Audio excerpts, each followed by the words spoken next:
BJP core committee का इजलास तकरीबन 2 घंटे से ज्यादा तक जारी रहा। बीजेपी के तमाम सरकर्दा लीडरान, जिनमें नेशनल जनरल सेक्रेटरी तरुण चुग, जम्मू कश्मीर के शरीक इंचार्ज आशीष सूद और मरकजी वजीर डॉक्टर जितेंद्र सिंह समेत दीगर मौजूद रहे। इजलास में जम्मू कश्मीर के हवाले से कई अहम उमूर पर तबादला ख्याल किया गया। उन्होंने कहा कि बीजेपी कौमी सदर जेपी नड्डा ने उन्हें आने वाले लोकसभा इंतखाबात और असेंबली इंतखाबात के लिए तैयार रहने की हिदायत दी है, जो कि अगले चंद महीनों में मुनक्किद हो सकते हैं। इस दौरान सुनील शर्मा ने अपोजिशन जमातों को भी निशाना बनाया।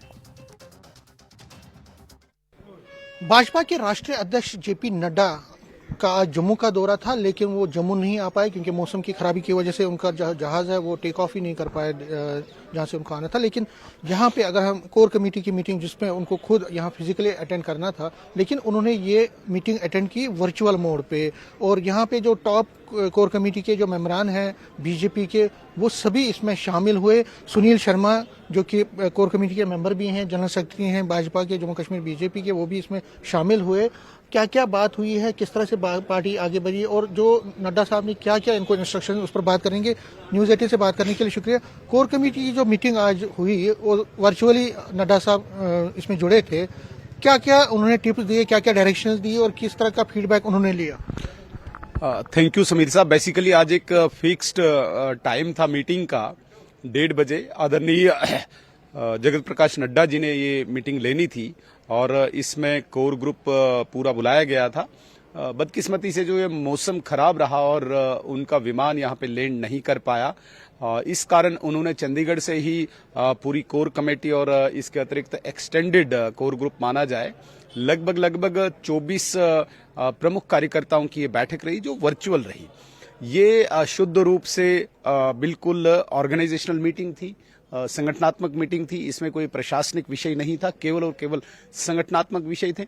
जैसा हम सब जानते हैं कि आने वाले मार्च अप्रैल में चुनाव लोकसभा का होने जा रहा है और उस चुनाव को लेके रणनीति क्या होनी चाहिए, क्या विषय होने चाहिए, कैसे हम आम समाज के बीच में, लोगों के बीच में जाके मोदी जी की लोकप्रियता को लेके, मोदी जी की लाभकारी योजनाओं को लेके, मोदी जी के कार्यक्रमों को लेके आम जनमानस के बीच में कैसे जाएं, उसी पे सारी चर्चा थी। और एक और विषय जो महत्वपूर्ण विषय है, जो आने वाले 22 तारीख को अयोध्या में श्री राम मंदिर में श्री राम जी की मूर्ति की प्राण प्रतिष्ठा होगी, उसी निमित्त किस प्रकार से आम जनमानस मंदिर में स्वच्छता अभियान में जुड़ेगा, उस दिन स्क्रीन के जरिए उस प्राण प्रतिष्ठा में कैसे जुड़ेगा, आरती में कैसे जुड़ेगा।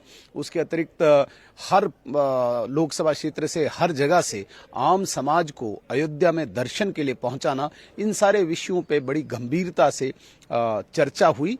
और मुझे लगता है कि ये मीटिंग जो है बड़ी फ्रूटफुल रही, बड़ी सार्थक रही।